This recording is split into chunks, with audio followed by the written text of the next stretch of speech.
Hello friends, welcome to AJ study. AJ study के इस YouTube channel पर जो हम आप लोग के बीच लेकर के चल रहे हैं प्रोग्राम को, जो चैप्टर है केमिस्ट्री का, केमिस्ट्री 4 आप देखते होंगे, ऑर्गेनिक केमिस्ट्री, ठीक है ना। उस ऑर्गेनिक केमिस्ट्री के बारे में हम काफ़ी डिटेल से चर्चा कर रहे हैं। इसका फर्स्ट एपिसोड हमने कल जो है अपलोड किया था। आज जो है इसके नेक्स्ट वीडियो में हम लेकर के आए हैं, जिसमें हम काफ़ी डिटेल से सभी कार्बनिक यौगिकों के बारे में चर्चा करेंगे। वीडियो जो है करीब ये 5-6 पार्ट में वीडियो ये जाएगा, ठीक है ना। तो पूरी वीडियो को आप लोग मज़े से आनंद लीजिए। और फ्रेंड्स, यदि आप इस पूरे लेक्चर का पीडीएफ लेना चाहते हैं तो पीडीएफ लेने के लिए आपको मेरे टेलीग्राम चैनल एजे स्टडी लाइव से जुड़ना होगा। टेलीग्राम पर जाकर के सर्च कीजिए एजे स्टडी लाइव, ठीक है। आपको वहाँ पर जो है पूरा पीडीएफ जो है मिल जाएगा। तो ये जो चैप्टर है कार्बनिक यौगिक का, ऑर्गेनिक केमिस्ट्री का, ये काफ़ी बेस्ट है। और जब बेस्ट अगर आप तैयार कर लेते हैं 10th में इसका, तो जो अब 11th और 12th में जब जाइएगा तो केमिस्ट्री आपका काफ़ी इजी हो जाएगा। तो इस चैप्टर को काफ़ी अच्छे से आप कंप्लीट कीजिएगा, है ना। और इससे पहले जो 3 पार्ट जो हम पढ़ा दिए हैं धातु अधातु वाला, उसे भी आप जरूर देखें। प्लेलिस्ट में आपको सारे वीडियो जो है मिल जाएगा। अगर इसके पार्ट 1 आप नहीं देखे हैं तो आई बटन पर आपको इसका लिंक मिलेगा, आप वहां से जो है पार्ट 1 देख लीजिए। ऐसे हम इसका प्लेलिस्ट एक तैयार कर दिए हैं, जाकर के प्लेलिस्ट में पूरे वीडियो को देख सकते हैं। वीडियो काफ़ी रोमांचक होने वाला है, तो चलिए वीडियो की शुरुआत कर लेते हैं। आइए, आज हम चर्चा कर रहे हैं क्लास 10 का जो है लेकर चल रहे हैं रसायन शास्त्र। रसायन शास्त्र का चल रहा है पार्ट 4 आपका चल रहा है, जो कि बेहद रोमांचक आपका है, पार्ट 4 है, ठीक है ना। और इसमें चैप्टर का नाम आपका क्या है? कार्बन तथा उनके यौगिक। और ये आपका क्या चल रहा है? पार्ट 2 चल रहा है, ठीक है। यहाँ तक की बातें में किन्हीं कोई प्रॉब्लम नहीं है। तो आइए हम सिलसिला को बढ़ा लेते हैं आगे मेरे दोस्त।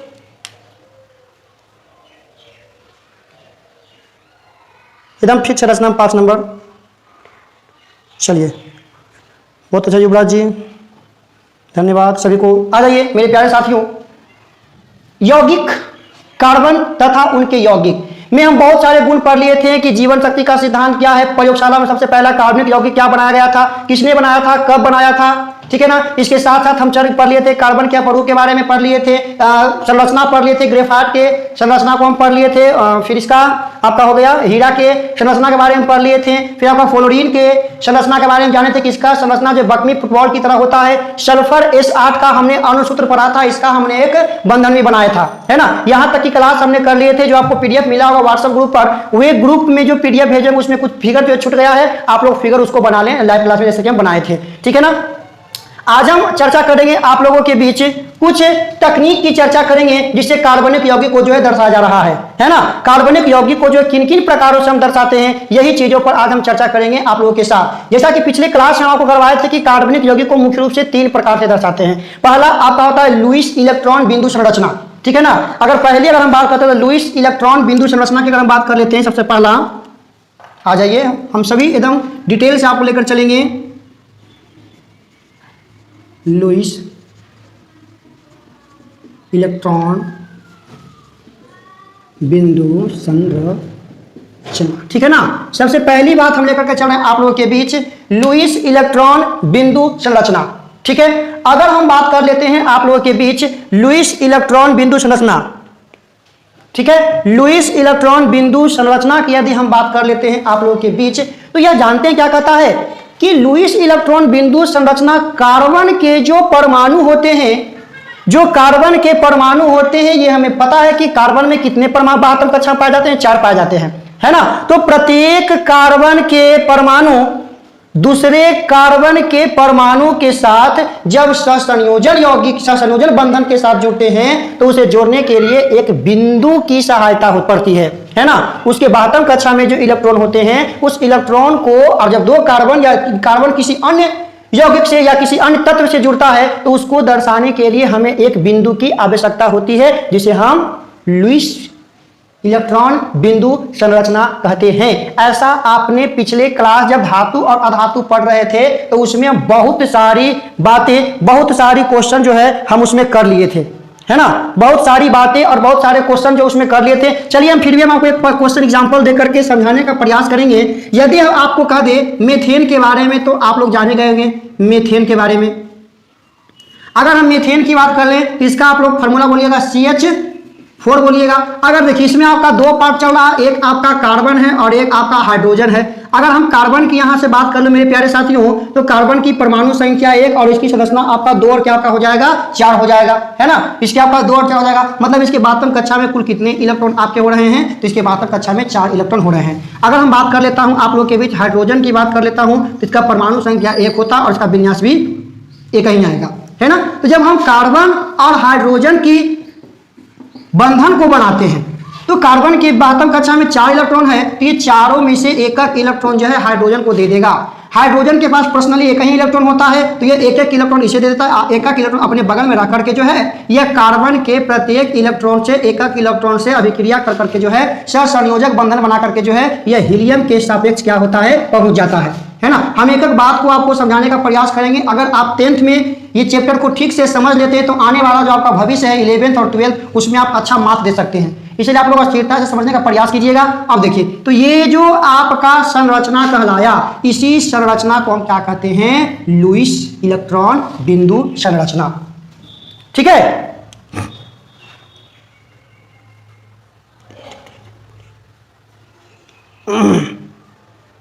हाँ, शाम को रचना क्लास समझेंगे, ठीक है ना। थोड़ा सा कमरा जो है पूरा खाली है, जगह आवाज़ घूम जाता है। ऐसा करते हैं कि रुकिए थोड़ा सा लोग वेट कीजिएगा। स्टूडियो पूरा खाली सा है, बड़ा हॉल है, जिसके कारण जो है कुछ प्रॉब्लम भी आप लोग को झेलना पड़ रहा होगा मेरे दोस्त, ठीक है ना। आ जाइए मेरे प्यारे दोस्तों, चलिए आ जाइए, ठीक है।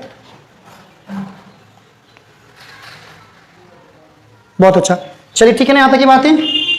आ जाइए, अब देखिए हम लेकर चलते ये संरचना, ये बातें आप लोग अच्छे से क्या कर लिए, कंप्लीट। लुईस इलेक्ट्रॉन बिंदु संरचना जान गए। अब देखिए एक सुंदर सी बातें लेकर के चल लेते हैं आप लोगों के बीच, ठीक है। एक सुंदर सी,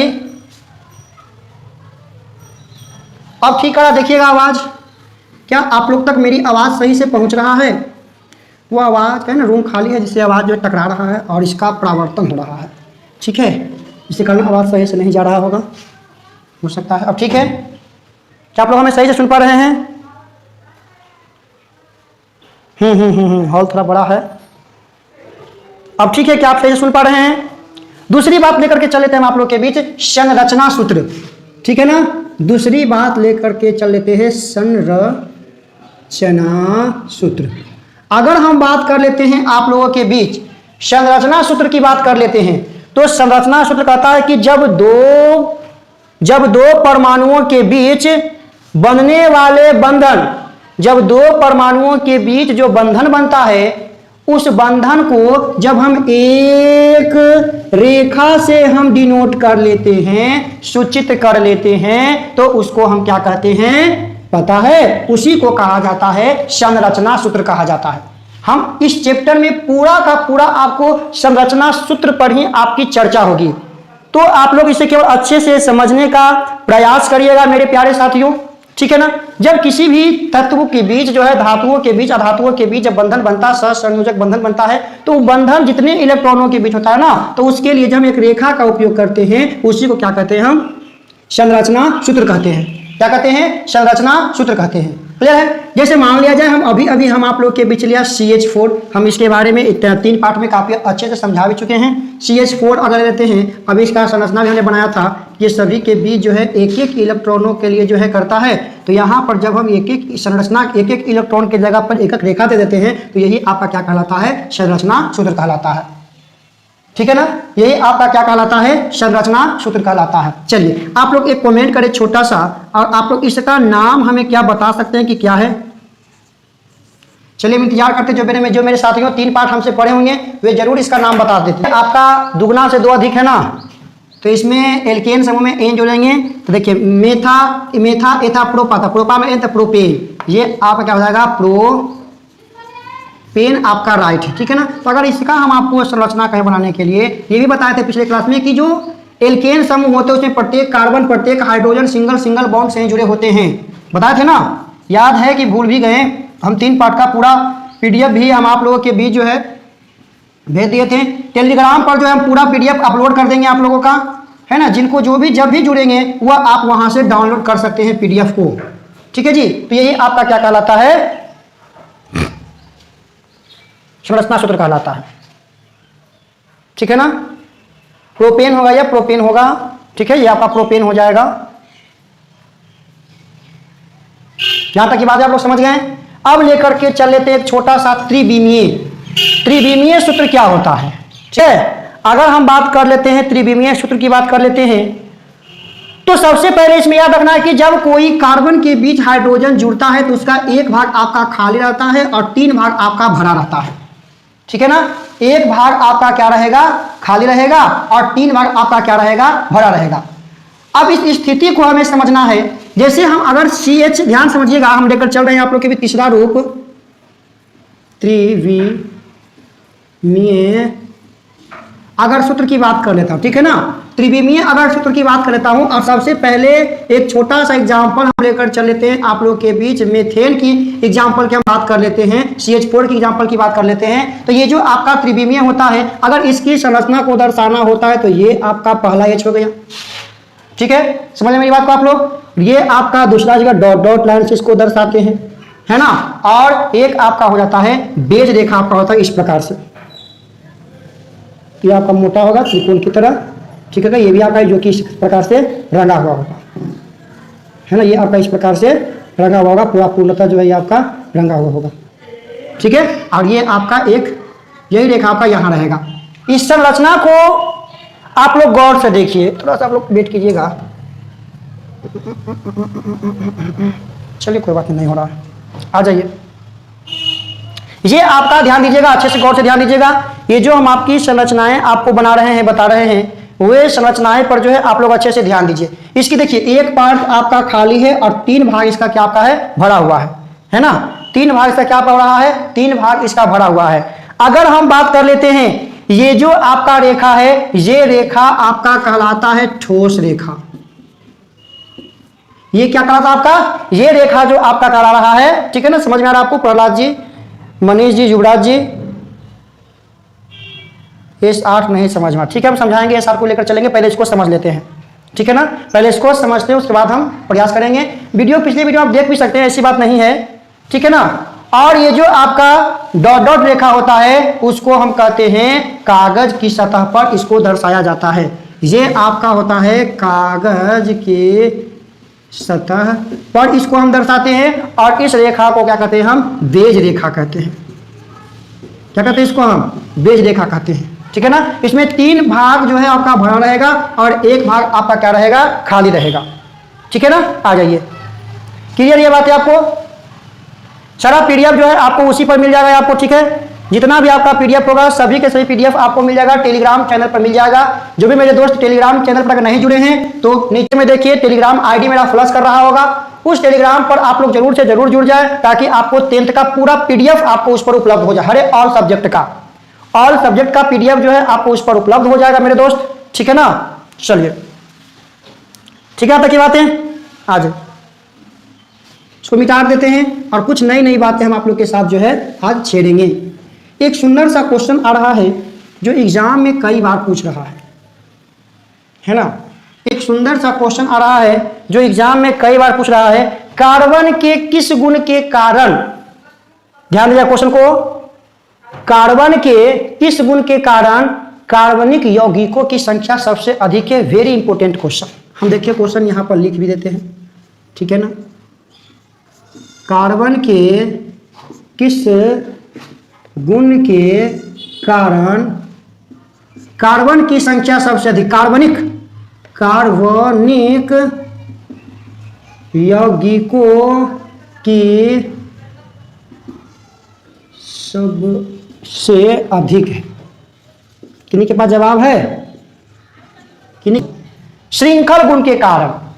ए बाबू ध्यान दीजिए, हमने आपको कहा पिछले क्लास में कि जो भी धातु या अधातु होते हैं वे कम से कम एक इलेक्ट्रॉनों का स्थानांतरण या साझा कर सकते हैं या अधिक से अधिक 3 इलेक्ट्रॉनों का स्थानांतरण या साझा कर सकते हैं। लेकिन कार्बन एक ऐसा अधातु है जो 4 इलेक्ट्रॉनों का स्थानांतरित कर सकता है। कहानी को समझें, आप कहानी को समझें, रटे नहीं, कहानी को आपको एकदम कहानी की तरह।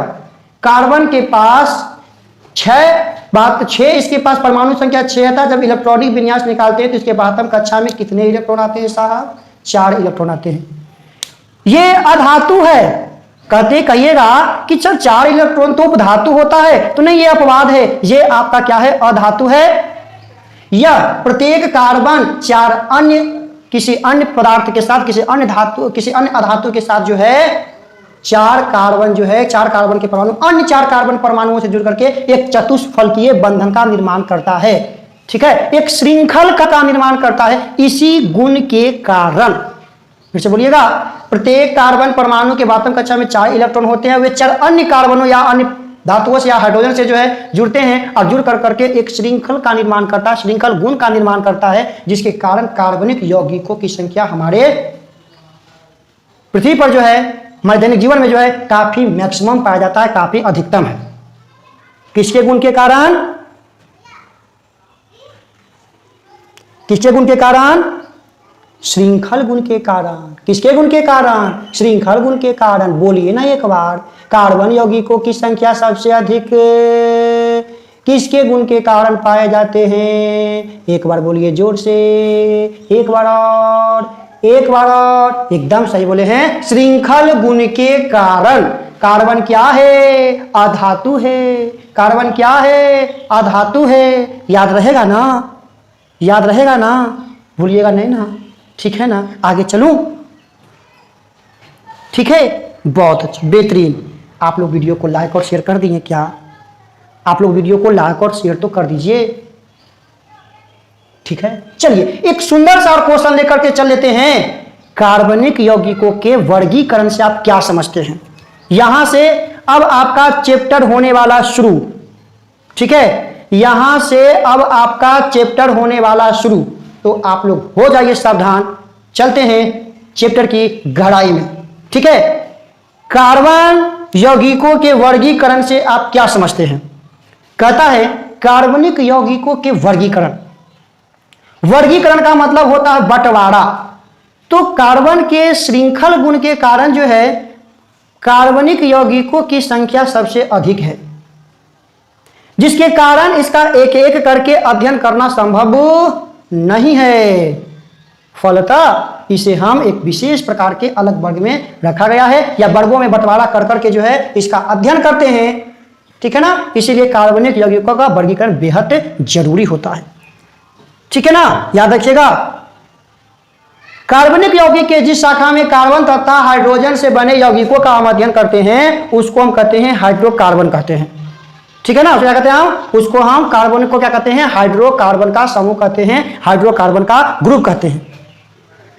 ठीक है, सभी को समझ में आ रहा है ना? इन्हें कोई प्रॉब्लम? अब जो हम यहां के सिलसिला को लेकर के चल लेते हैं, आप लोग एकदम अस्थिरता से आप लोग चलिएगा। ये क्लास को हम लॉन्ग लेकर के चलेंगे और बारीकी से आपको समझाने का प्रयास करेंगे। ठीक है ना? आप लोग टाइम पर जो है लाइव जुड़ जाइएगा, थोड़ा सा जो है आप लोग सचेत रहिएगा। ठीक है, टाइम को लेकर के, है ना? हम इन टेलीग्राम पर जो है टाइमिंग का दे देंगे, कितना बजे हम लाइव आने वाले हैं। ठीक है, आपका इंस्टाग्राम पर लिंक भी आपको डाल दिया जाएगा। चलिए मेरे दोस्त, तो ले चलते हैं हम आप लोग के बीच एक श्रृंखला के रूप में एक कार्बनिक यौगिक के जो अध्ययन करने के जो ग्रुप है उस ग्रुप में हम आपको लेकर चल लेते हैं। ठीक है ना? सबसे पहले हमने जाना हाइड्रोकार्बन। क्वेश्चन ये भी दे सकता है कि हाइड्रोकार्बन क्या है, तो कह सकते हैं कि हाइड्रोकार्बन एक कार्बनिक यौगिक का समूह है जिसमें हम कार्बन तथा हाइड्रोजन से बने यौगिकों का अध्ययन करते हैं। तो आज हम पूरा फोकस उसी पर होगा, हाइड्रोकार्बन पर होगा। क्लियर है ना? आ जाइए, ध्यान दीजिए मेरे प्यारे दोस्तों। सबसे पहले अगर हम बात करते हैं हाइड्रोकार्बन की, हाइड्रोकार्बन की, ठीक है ना? हाइड्रोकार्बन की अगर हम बात कर लेते हैं मेरे प्यारे साथियों, तो हाइड्रोकार्बन को पता है कितने भागों में बांटा गया है? बारीकी से एकदम समझिएगा, एकदम बारीकी से समझिएगा, घबराने की बात नहीं है। हाइड्रोकार्बन को मुख्य रूप से बांटा गया है 3 भागों में। ठीक है, कितने भागों में? हाइड्रोकार्बन को जो है हम 3 भागों में बांट करके अध्ययन कर लेते हैं। पहला आपका कहलाता है एलिफैटिक्स, ठीक है ना। पहला आपका क्या कहलाता है? एलिफैटिक्स कहलाता है। दूसरा आपका क्या कहलाता है? एलिसाइक्लिन। साइक्लिन आपका कहलाता है। और तीसरा वेरी इंपॉर्टेंट जो आपका 1 नंबर कंफर्म देगा, इसको कहते हैं एरोमेटिक कहते हैं। तीसरा पार्ट को क्या कहते हैं? इसको एरोमेटिक कहते हैं। ध्यान दीजिएगा, सबसे पहले हम कार्बनिक हाइड्रोकार्बन को कितने भागों में बांट रहा है? पहला भाग, दूसरा भाग, ये तीसरा भाग। क्लियर है ये बातें? यहां तक की बातें ठीक है कि नहीं? कोई प्रॉब्लम? एलिफैटिक में, एलिसाइक्लिक में और एरोमेटिक में, इसके बारे में अध्ययन करेंगे काफी अच्छे से, आगे चलकर अध्ययन करेंगे। सबसे पहले हम लेकर के चल लेते हैं आप लोग के बीच एलिफैटिक। आपको दिख रहा है ना पूरा बातें? दिख रहा था मैं आपको? बहुत अच्छा सोनू जी, दिख तो रहा है साहब, ठीक है। आ जाइए, हम आपको अगर यहां से लेकर के चलूं, ये जो आपका एलिफैटिक है ना, इसको हमने बांटा दो भागों में। इसको हमने बांटा 2 भागों में। सबसे पहली भाग की अगर हम चर्चा कर दें आप लोगों के बीच, तो पहला भाग क्या कहलाता है? संतृप्त हाइड्रोकार्बन। क्या कहलाता है? संतृप्त हाइड्रोकार्बन। इसी को हम कहते हैं एल्केन। क्या कहते हैं? इसी को हम कहते हैं क्या? एल्केन कहते हैं।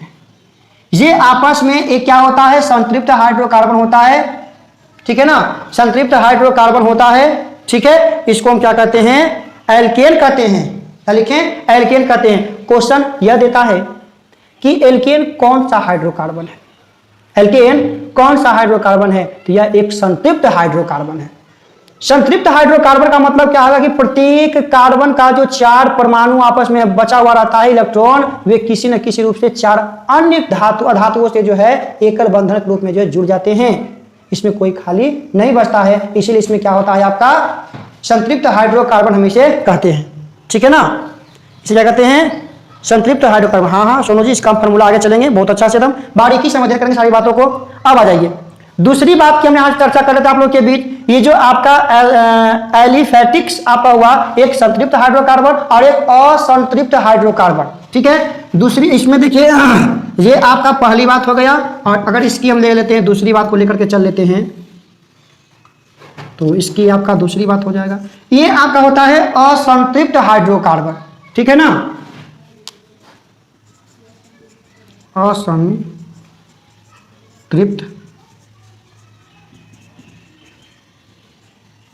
हाइड्रोकार्बन। अगर हम बात कर लेते हैं आप लोगों के बीच असंतृप्त हाइड्रोकार्बन की बात कर लेते हैं, तो असंतृप्त हाइड्रोकार्बन को बांटा गया है 2 भागों में, ठीक है ना। इसको हमने कितने भागों में बांटा है? 2 भागों में बांटा है, ठीक है। ध्यान दीजिएगा, ये आपस में आपका बटा कितने भागों में? इसको बांटा गया है 2 भागों में बांटा गया है। पहली भाग की अगर हम चर्चा कर लेते हैं, जो कहते हैं एल्कीन। क्या कहते हैं? बोलिएगा, एल्कीन, ठीक है। और दूसरी आपका क्या होता है? एल्काइन।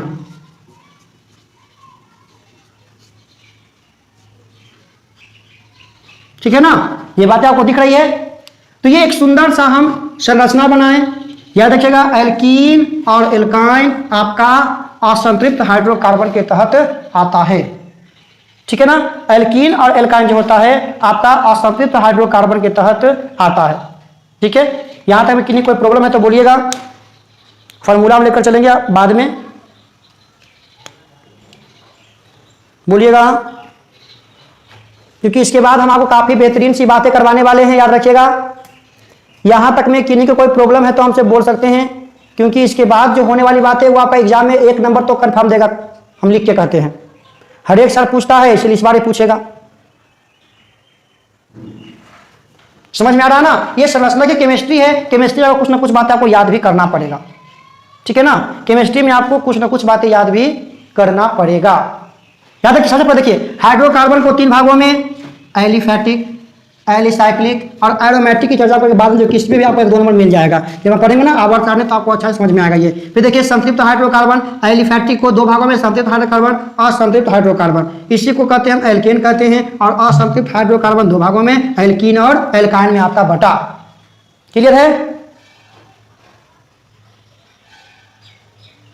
आ जाइए अब समझिएगा हम क्या पढ़ाने वाले हैं आपको।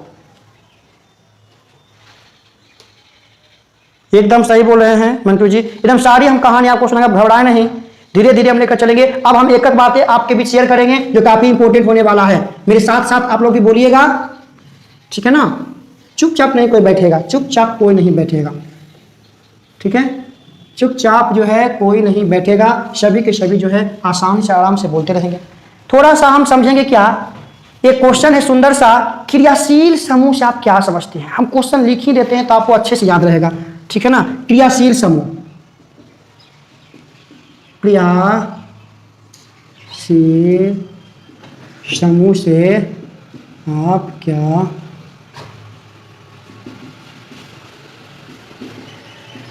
क्या समझते हैं? क्लियर है? क्रियाशील समूह से आप क्या समझते हैं? आइए, ये जो क्वेश्चन लिखा है वेरी इंपॉर्टेंट ये आपका क्वेश्चन होने वाला है। कहता है जो क्रियाशील समूह होता है वह किसी यौगिकों में उपस्थित वह गुण होता है। किसी भी यौगिक का क्रियाशील समूह किसी यौगिक में उपस्थित वह गुण होता है जिसके कारण हम उसके कार्बनिक यौगिक के जो है भौतिक और रासायनिक गुणों का पता हम कर सकते हैं। समझ मेरी बात को आप लोग? कहता है क्या, किसी कार्बनिक यौगिक में उपस्थित वह समूह जिस पर कार्बनिक यौगिक के रासायनिक गुण निर्भर करता हो। किसी कार्बनिक यौगिक में उपस्थित वह गुण जिस पर पूरे कार्बनिक यौगिक के रासायनिक गुण निर्भर करता हो। पूरे यौगिक के रासायनिक गुण निर्भर करता हो, उसी को हम क्या कहते हैं? क्या कहते हैं उसको? क्रियाशील समूह कहते हैं। अब हम उसी क्रियाशील समूह के बारी बारी से अध्ययन करेंगे जो ऑब्जेक्टिव में खास करके 1 नंबर के आपको पूछ देता है, ठीक है ना? क्रियाशील समूह को हम समझने का क्या करेंगे? प्रयास करेंगे। हाँ, बहुत अच्छा सोनू जी, हम अच्छा जवाब कर रहा है, ठीक है, बेहतरीन, ठीक है ना? चलिए आपका हो गया, ठीक है ना? चलिए बारी बारी सब लेकर के चले थे आप लोगों के बीच, सुंदर सुंदर सी बातें हैं आपका, ठीक है जी? आ जाइए। अगर हम बात कर लेते हैं सबसे पहले आपका होता है सूत्र और ऊपर ले लेते हैं, ठीक है? उसके बाद हम जानेंगे संरचना,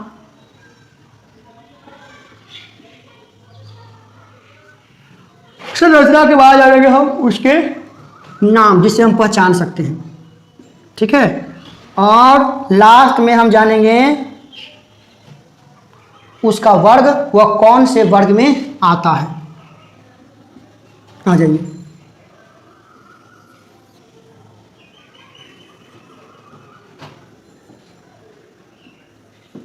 ठीक है ना?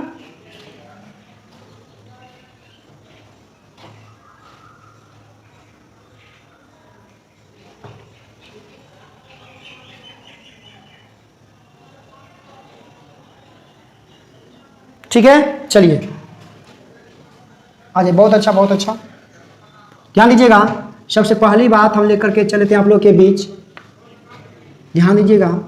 OH क्या लिखा हमने? OH। समझिएगा, आपको ये नंबर है, हम नंबर आपको दे रहे हैं एग्जाम में, अस्थिरता से हम लेकर के चलेंगे OH, ठीक है? इसका संरचना यदि आपसे पूछे सिंगल बॉन्ड से किसी से जुड़ेगा और सिंगल बॉन्ड से इसमें क्या रहेगा? आपका H रहेगा, ठीक है ना? इसका अगर नाम की हम बात कर लेते हैं, इसे कहते हैं हाइड्रोक्लिक समूह। हाइड्रोक्लिक समूह जो कि किसका भाग है? हाइड्रोक्साइड का भाग है।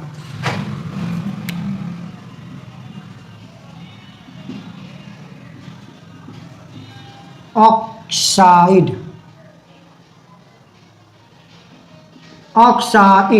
इसके भाग है, हाइड्रोक्साइड का भाग है, या इसी को कहते हैं क्या? अल्कोहल कहते हैं। हाइड्रोक्साइड तो इसको कहते हैं, इसी क्या कहते हैं? अल्कोहल कहते हैं, अल्कोहल, ठीक है ना, क्या इसको कहेंगे हम, अल्कोहल भी इसको हम क्या कह सकते हैं, बोल सकते हैं। ठीक है, नेक्स्ट हम लेकर के चल लेते हैं आपका समूह नंबर 2। ध्यान दीजिएगा, वो आपका है सिंगल सिंगल बॉन्ड से, ठीक है ना, इसको कहते हैं हम ईथर समूह। क्या बोला, ईथर समूह, ईथर। ठीक है ना, दूसरी बात लेकर चलते हैं, अगली बात, तीसरा लेकर चलते हैं आपका CO। इसकी अगर संरचना की हम बात करते हैं, C single bond, double bond O आपका कहा जाता है। ठीक है, तो कहते हैं कार्बोनिक समूह, कार्बोनिक समूह, समूह। इसी को पता क्या कहते हैं हम, कीटोन कहते हैं या एल्डिहाइड कहते हैं, एल्डिहाइड, हाइड या कीटोन, क्या कहते हैं, एल्डिहाइड या कीटोन कहते हैं। क्लियर, यहां तक की बातें आ जाइए। इसको तो आपको एकदम याद करना पड़ेगा। अब देख लेते हैं CHO, जो कहते हैं चो। इसकी अगर संरचना की बात कर लेते हैं, सिंगल बॉन्ड से आपका H रहेगा और ये आपका एक H का अब खाली क्यों रहता है, ये इसका खाली क्यों है, ये हम जानेंगे जब इसको डिटेल से बारी बारी से सारे समूह को हम डिटेल से पढ़ेंगे। तो ये खाली क्यों रहता है, किसमें आपस में जुड़ेगा, ये बात हम आपको समझाएंगे और बताएंगे। ठीक है ना, आप लोग घबराए नहीं केवल। इसको कहते हैं एल्डिहाइड समूह। ठीक है, क्या कहते हैं इसको, एल्डिहाइड समूह,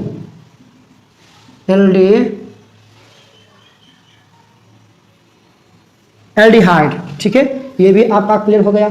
आ जाइए अगला लेकर के चलते हम आप लोग के बीच, देखिएगा C, ये भी आपका O है, R है, ये भी आपका R है। इसकी ध्यान दीजिएगा, कीटोनिक समूह,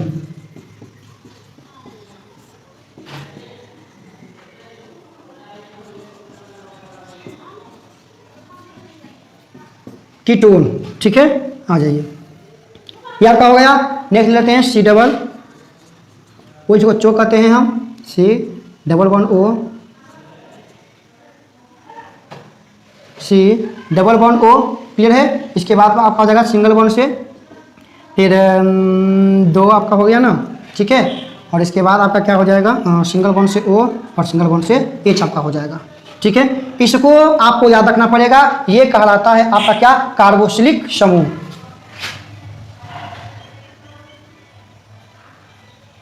बहुत अच्छा, सभी का जवाब भी आ रहा है, बेहतरीन। ध्यान दीजिएगा, ये आपका क्या होता है, कार्बोक्सिलिक समूह होता है, जिसको कहते हैं कार्बोक्सिलिक अम्ल कहते हैं। याद रखिएगा, कार्बोक्सिलिक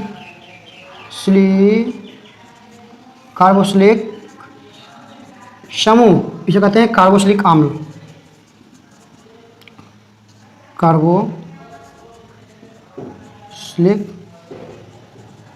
अम्ल है ना, कार्बोक्सिलिक अम्ल कहते हैं। एक आपका और हो गया जी, बच गया है, एक लेकर चलते हैं C डबल OR। ठीक है, इसको बदल लेते हैं C double bond O single bond, single bond आपका O हो जाएगा और सिंगल बॉन्ड आपका क्या हो जाएगा, R हो जाएगा। इसे कहते हैं एस्टर समूह। ठीक है, एस्टर। एक और आपका बचा हुआ है, देखिए एक और लेते हैं NH2, जो कहते हैं, इसका संरचना देखा जाए, ठीक है ना, इसको हम कहते हैं एमिनो समूह या एमिनो।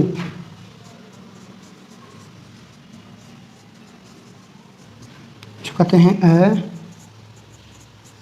ठीक है, इसको आप लोग अच्छे से एक बार देख लें, अच्छे से इसका परख कर लें। ठीक है, एक बार आप लोग इसे अच्छे से देख लें मेरे दोस्त।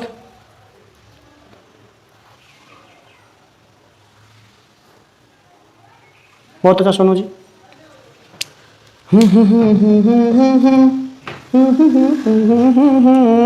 यहाँ तक आप लोग अच्छे से कंप्लीट करें, यहाँ तक सारा PDF भी आपको मिल गया होगा। ठीक है ना, यहाँ तक जो है आप लोग अच्छे से कंप्लीट करें, यहाँ तक की बातें। कल हम पूछेंगे कि किसका क्या आपका होता है। देखिए ग्रुप पूछेंगे कार्बोक्सिलिक अम्ल का क्या होता है, सूत्र आपका होता है COOH का होता है। तो ये सब बातें जो है आप अच्छे से याद करें, ये सब बातें आप लोग अच्छे से कंप्लीट करिए, बातें वेरी इंपॉर्टेंट है। अब है ना, यहाँ से हम डीपली भागेंगे, अंदर की ओर भागेंगे गहराई में। अब हम प्रत्येक का अध्ययन करेंगे बारी बारी से, प्रत्येक का अध्ययन करेंगे हम बारी बारी से जो है, ठीक है।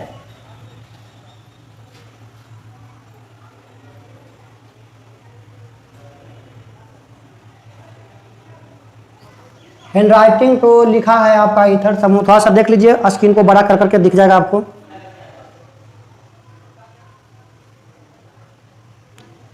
ठीक है ना, थोड़ा सा बड़ा करके देख लीजिएगा, दिख जाएगा आपको।